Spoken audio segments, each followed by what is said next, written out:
Olá, muito bom dia, muito obrigado mais uma vez pela sua companhia. Está começando mais um programa Agronegócio e eu desejo a você um dia de muita paz e muita saúde. E no programa de hoje nós vamos comentar do milho que vem apresentando um aquecimento tanto em consumo quanto em valores.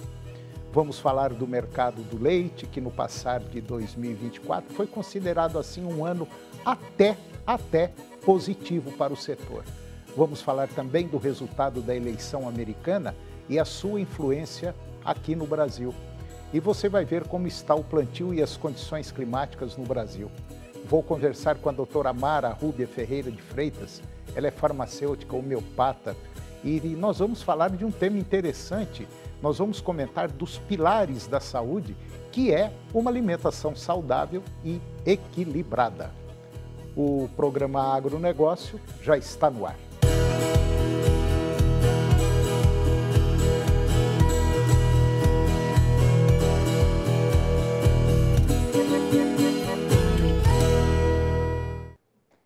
Eu começo o programa de hoje falando do mercado do milho, que vem apresentando o aquecimento tanto em consumo quanto em valores. A Bolsa de Mercadorias de Chicago mostrou que para o milho ele fechou agora a última sessão, com fortes altas nos preços. E o mercado iniciou o dia operando em baixa, puxada pela forte valorização do dólar frente a outras moedas, diante da vitória do candidato republicano Donald Trump nas eleições presidenciais lá nos Estados Unidos, mas o milho buscou uma recuperação diante dessas perdas. Os ganhos levaram em conta a demanda aquecida pelo milho voltado para a produção, principalmente de etanol, lá nos Estados Unidos. A previsão de que possa haver cortes nas estimativas de safra e de estoques finais da safra norte-americana, principalmente agora no 2024 e 2025, que poderá ser confirmada no relatório de oferta e demanda de novembro do Departamento de Agricultura dos Estados Unidos, também contribuiu para a valorização. Por outro lado, com a vitória de Trump, houve um temor de que as taxas de juros nos Estados Unidos possam seguir elevadas para conter a inflação, que também está elevada. Também foram pontuadas preocupações quanto a um acirramento da tensão comercial entre os Estados Unidos e a China. A produção de etanol de milho dos Estados Unidos cresceu 2,1% na semana encerrada em 1º de novembro, atingindo 1.105.000 barris diários, ante 1.082.000 barris na semana anterior, segundo dados da Administração de Informação de Energia. Já os estoques de etanol lá nos Estados Unidos passaram de 21,8 milhões para 22 milhões de barris no mesmo período comparativo, aumentando 0,9%. O país exportou ainda 109.000 barris de etanol nesta última semana, ante 60.000 barris, uma alta de 82%. Só para você ter uma ideia, um barril equivale a 159 litros com etanol. E agora vamos comentar do mercado do leite, que no passar de 2024 ele foi considerado assim um ano até positivo para o setor. O Rabobank reproduziu um estudo das perspectivas para o agronegócio brasileiro agora no próximo ano. Segundo esse relatório, 2024 foi até positivo para o setor do país, após um 2023 com grandes desafios. Os produtores de leite, eles conseguiram manter níveis adequados de rentabilidade com o preço do leite em patamares relativamente elevados ao longo do ano. E os custos de produção em níveis estáveis, a indústria também conseguiu operar em um cenário mais favorável, ainda que com o da matéria-prima elevado. A demanda do consumidor final, ela voltou a crescer com melhoras nos indicadores de renda e também de emprego, o que permitiu ao setor preservar as suas margens em várias categorias e aumentar as vendas em volumes em alguns segmentos. A primeira metade do ano ela foi marcada por produção no campo acima do esperado, principalmente no primeiro trimestre, quando a produção avançou 3,6%, quando comparada ao mesmo período do ano passado. Já no segundo trimestre de 2024, a captação formal de leite avançou apenas 1%, comparada com o mesmo período de 2023, em parte por causa da queda de 10% no Rio Grande do Sul, que sofreu com as maiores enchentes da sua história no final de abril.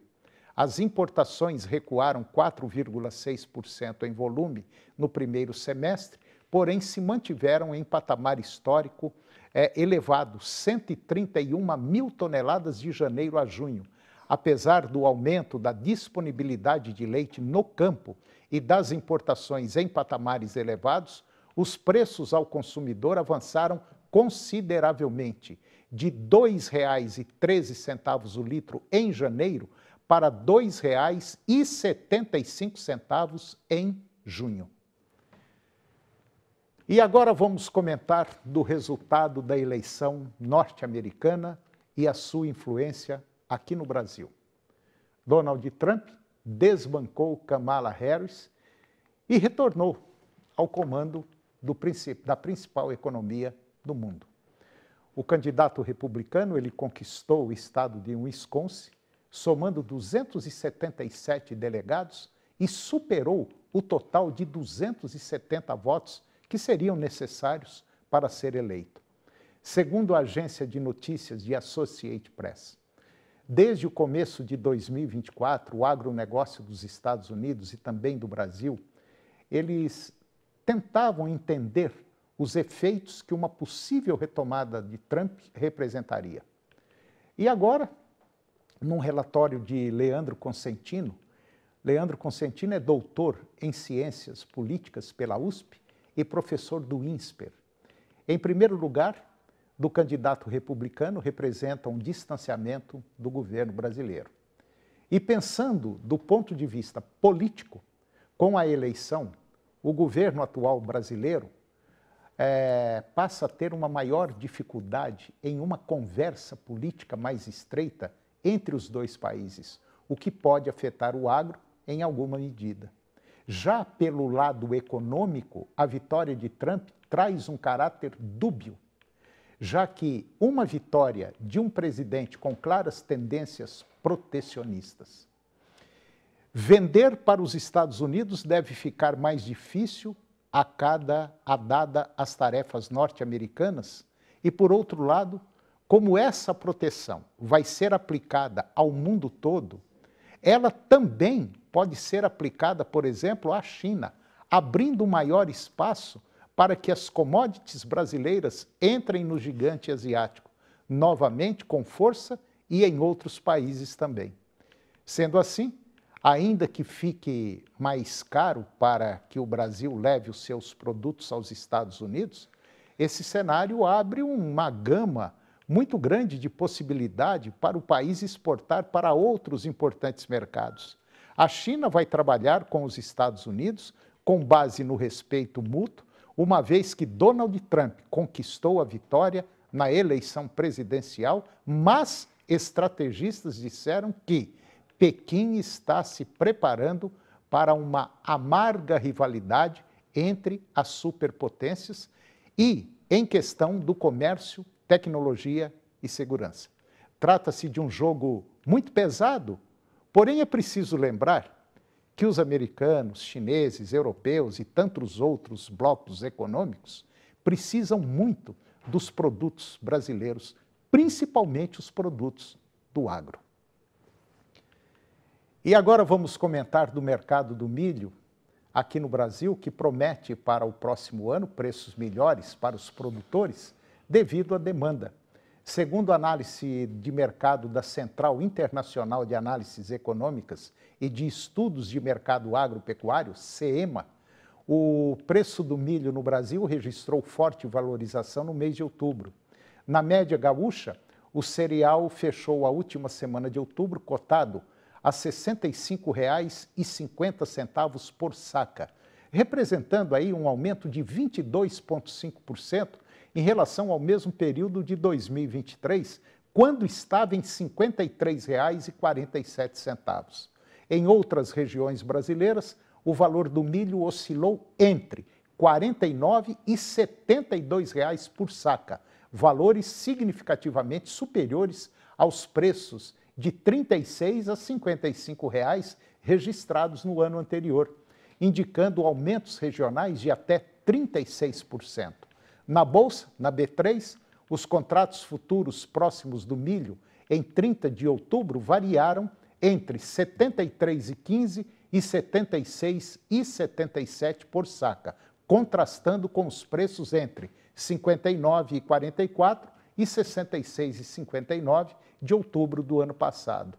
Ainda conforme relatório da CEMA, esse cenário de valorização, ele ocorre mesmo com a queda nas exportações brasileiras, que segundo a SECEX foram de 30% menores nas primeiras semanas de outubro, em comparação com o mesmo período do ano passado.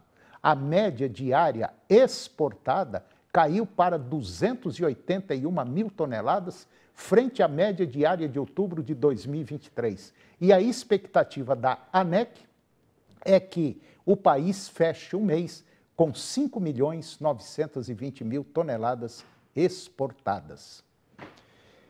E depois do intervalo, eu vou conversar com a doutora Mara Rúbia Ferreira de Freitas, farmacêutica homeopata, e nós vamos falar aí dos pilares da saúde, que é a alimentação saudável e equilibrada. Nós voltamos já, é um minuto só.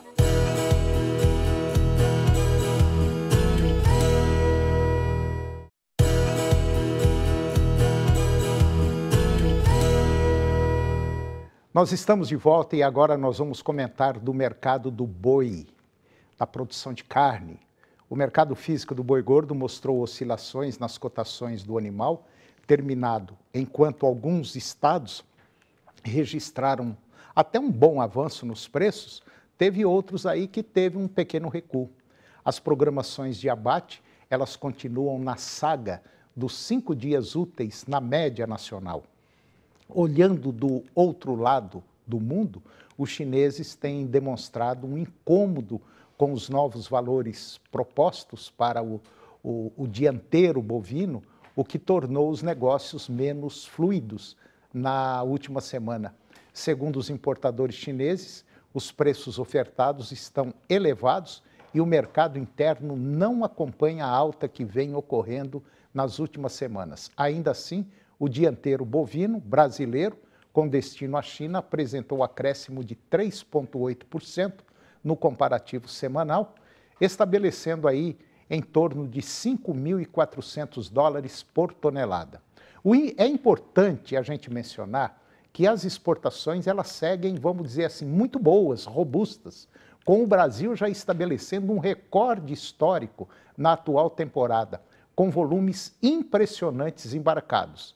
Os preços da carne seguem em alta no mercado interno, mas existe uma limitação em função do baixo poder aquisitivo de compra da maioria da população brasileira, que tende a migrar para proteínas de menor valor agregado, caso da carne de frango e também dos embutidos e também do ovo. E agora eu vou conversar com a doutora Mara Rúbia Ferreira de Freitas. Doutora Mara, ela é farmacêutica, homeopata, e nós vamos falar dos pilares da saúde.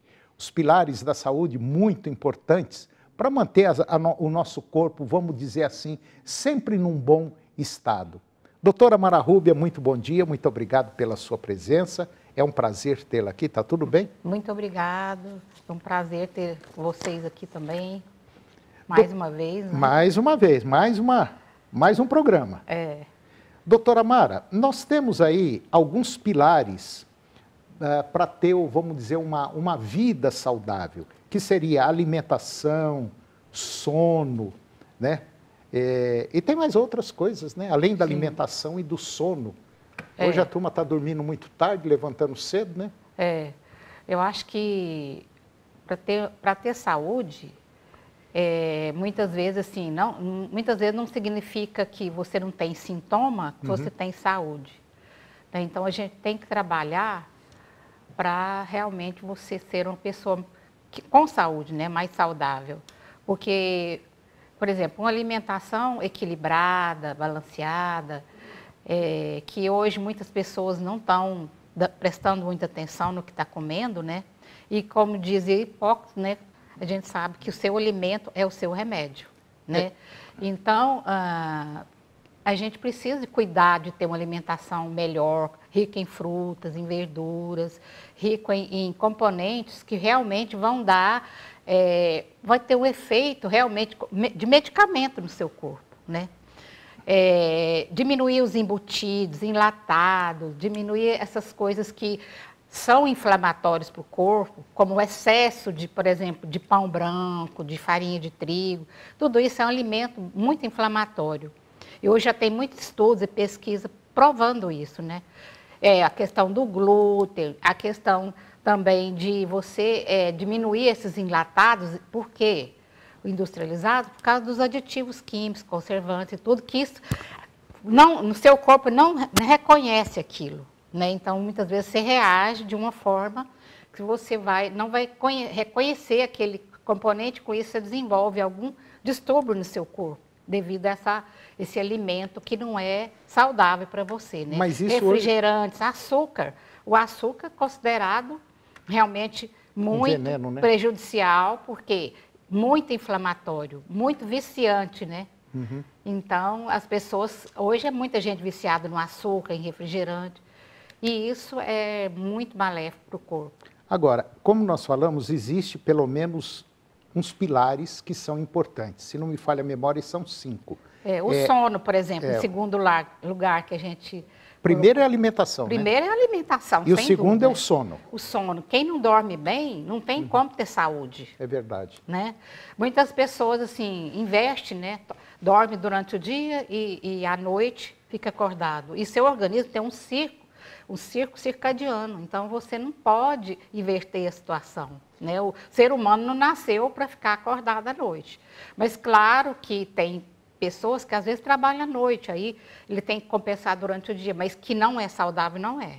Infelizmente não é. A gente tem alimentação, sono, atividade física, uma água de boa qualidade e manter aí um controle do estresse e ansiedade. Parece que esse último item, o estresse e a ansiedade, parece algo assim que está impregnado em quase todo mundo, né? Hoje em dia, né, devido a essa vida muito maluca que a gente tem, né, você não tem mais tempo para nada, e corre daqui, corre dali, e excesso de, muitas vezes, você fica no celular quase praticamente o dia inteiro, radiação de todos os lados, né, a gente sabe que tem aí na atmosfera, né? Então, isso aí está te contaminando o tempo todo. Então, você tem que tentar ter o tempo que você vai liberar um pouco. Não tem como fugir totalmente, né? Hoje em dia, com a vida que a gente tem. E já começa desde criancinha, né? Não, hoje a criança já nasce com o celular na mão. Então, os pais têm uma responsabilidade, né, muito grande de não deixar, minimizar esse efeito. Porque, senão, você vai ter uma criança já pequenininha, com déficit de atenção, um monte de doença do sistema nervoso. Doutora já Mara, nasce, às vezes, né? A gente sabe que a senhora gosta de estudar muito, a senhora faz muito curso, participa de evento. A senhora está sempre estudando, está sempre aprimorando, indo buscar coisas novas e tal. Parece que não tem muito futuro, né? Assim, que se a gente parar para pensar mesmo, nós estamos vivendo um momento muito tecnológico e menos saudável, né? Quer dizer, a turma está se deliciando aí, porque não resta dúvida que hoje a internet, um celular, facilitou a vida demais da conta. Mas tem um lado negativo, né? Não tem como você fugir da tecnologia, tudo isso, mas tem como você controlar. Controlar, né? Se você souber administrar isso, Você vai ter os efeitos positivos, mas também você não vai ficar escravo daquilo ali. Você vai tirar seu tempo de lazer, você vai tirar seu tempo de descanso.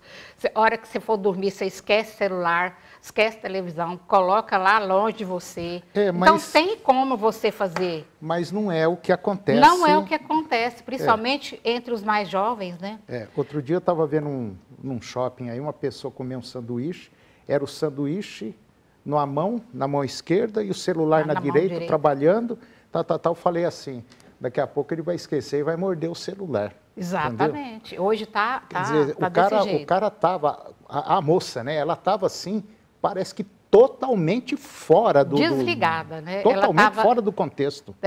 E por isso hoje a gente está tendo muitas doenças nesse sistema, né? Principalmente o sistema nervoso, ansiedade, depressão, síndrome do pânico, um monte de coisa, sendo que você tem mecanismos para diminuir isso aí. Então, se você souber administrar, fazer um controle do que nós estamos falando, principalmente disso aí, desses pilares da saúde, você consegue melhorar. Basta que você tenha consciência. Sim, A primeira coisa é conscientizar. Eu quero ser saudável ou eu quero ser doente? É verdade. Né? Agora, então, depois dessa alimentação, sono, atividade física, beber água, controlar o estresse, ansiedade e tal...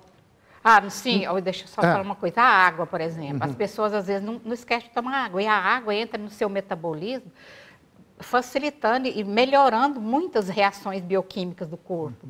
A questão hoje de açúcar, resistência insulínica, diabetes, está muito alto, porque a pessoa não pensa que esses alimentos são inflamatórios, que esse tipo de vida está te inflamando o corpo. E a água ajuda. A água ajuda muito. E a atividade física também, né? Atividade física, hoje tem muitos estudos falando que ela pode minimizar muito os casos de ansiedade e depressão. Então, você tem que pensar no seu remédio. O que é bom para você? Entendi. Né? Mas aí tem uns chazinhos, né? Parece que não, mas lá na época da minha avó, lá era um negócio que funcionava e funcionava bem. Capim-limão, camomila, manjericão, tudo isso ajuda, né? Você sabe que o capim-limão, por exemplo, planta muito conhecida que nossos avós usavam muito. Que é praga, né? É praga e uma coisa fácil de você ter, de você fazer. Cada dia você faz você toma pelo menos 1 a 2 xícaras de chá por dia, isso já vai te ajudar muito, porque fornece fitoquímicos para a sua saúde. Então, você vai ter uma qualidade de vida melhor, vai melhorar a sua digestão, porque sem digestão boa, você também não tem saúde. Verdade. Né? Controla a ansiedade. Então, essas plantas, todas essas aí que a gente está falando, ela tem um efeito muito bom no sistema digestivo e nervoso e no equilíbrio do corpo. E o intestino é o segundo coração. É o segundo cérebro, né? Cérebro, desculpe, segundo cérebro, Então, se você cuidar disso aí, só a água já vai melhorar seu intestino. Esses chazinhos, porque você precisa ter um metabolismo bom, o intestino funcionando bem. Então, tudo isso são medidas simples que, às vezes, por preguiça, às vezes a gente não faz, mas temos que colocar na nossa mente a importância dessas medidas simples, né? Para a nossa vida, para que realmente você seja uma pessoa menos doente, porque doente hoje, a maioria já está doente, pelo nosso estilo de vida. Mas você pode diminuir isso aí, melhorar. Pode amenizar um pouco, né? Gengibre, hortelã. Também. Gengibre, nossa, fantástica essa planta. O gengibre está em tudo também, né? Ela melhora a parte digestiva, ela melhora as dores, que tem pessoas que têm muita dor. Só pelo estresse você já começa a ter dor no corpo, né? Porque libera muito os hormônios da ansiedade, então você começa a ter dor, né? O gengibre melhora na parte como anti-inflamatório para a garganta, para a gripe.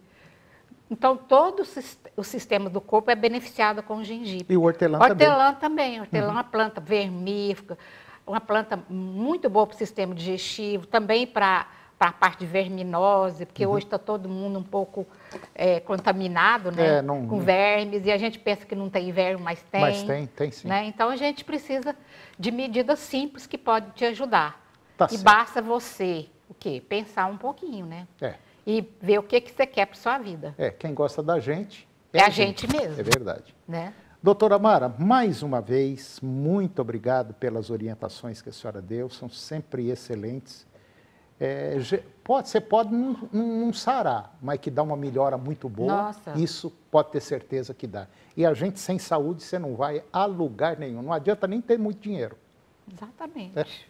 O dinheiro só é bom se você tiver saúde. É verdade, porque se não tiver também, você está, como diz... Você pode ter milhões e você é infeliz e doente. É verdade. Né? Doutora Amara, obrigado. Obrigada a você e obrigada a todo mundo. E o programa de hoje chegou ao fim. E eu termino o nosso programa com a seguinte frase: não é o mais forte que sobrevive, nem o mais inteligente, mas o que melhor se adapta às mudanças. Muito obrigado pela sua participação, que Deus nos abençoe e até o próximo programa.